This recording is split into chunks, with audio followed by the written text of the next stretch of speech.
Today on Animal Fact Files, we're discussing freshwater sponges. There are over 5,000 sponge species alive today. However, only about 200 of these are freshwater sponges. Freshwater sponges are found worldwide in lakes, ponds, streams, rivers, and other established water systems. By that, we simply mean they aren't found in, say, puddles.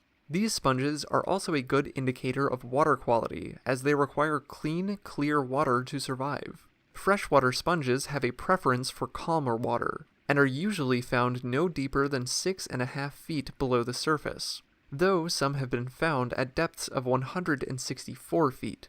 Freshwater sponges can appear yellow, brown, beige, even green. The green coloration comes from a symbiotic relationship with algae, not unlike how giant clams get their vibrant colors. The algae live inside the sponge for protection, and in turn provide the sponge oxygen and food. Freshwater sponges are often mistaken for algae because of the green color. However, sponges are coarse and not slimy like algae. Not usually, anyway. The sponges can also obtain food through filter feeding, and eat planktonic organisms. Freshwater sponges are sessile as adults, meaning they don't move. They attach to hard surfaces like rocks or submerged objects, or they may encrust on surfaces like sunken logs. Predators to freshwater sponges include ducks, crayfish, midges, caddisflies, and more. They vary greatly in size and shape.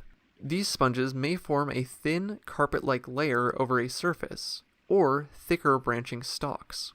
These differences can even be seen in conspecific freshwater sponges, meaning individuals of the same species can look completely different.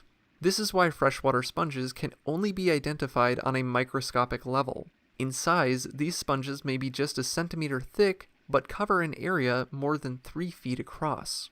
Conversely, they may be more than 1.5 inches thick, but only cover a small area. Freshwater sponges are able to produce both sexually and asexually. Some produce both eggs and sperm, others only produce one type of gamete, and others still may switch between producing sperm one year and eggs the next. From the fertilized eggs hatch larvae, which are free-swimming until they settle down on a spot and develop further. Once settled, the sponge is no longer able to move. Sort of. A piece of freshwater sponge can break off from the original sponge and then settle and keep growing elsewhere. This can happen via water currents, animals, and even wind.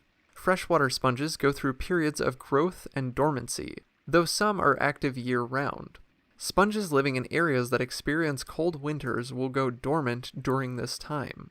Prior to this, the sponge will produce gemmules, which are small, reproductive spheres that can withstand stressors the original sponge may not. So while the sponge may succumb to the extremes of winter, the gemmules will continue on, potentially for years, eventually creating a new sponge when conditions improve. These gemmules are used to identify freshwater sponge species under a microscope. For more facts on freshwater sponges, check out the links in the description. Give a thumbs up if you learned something new today, and thank you for watching Animal Fact Files.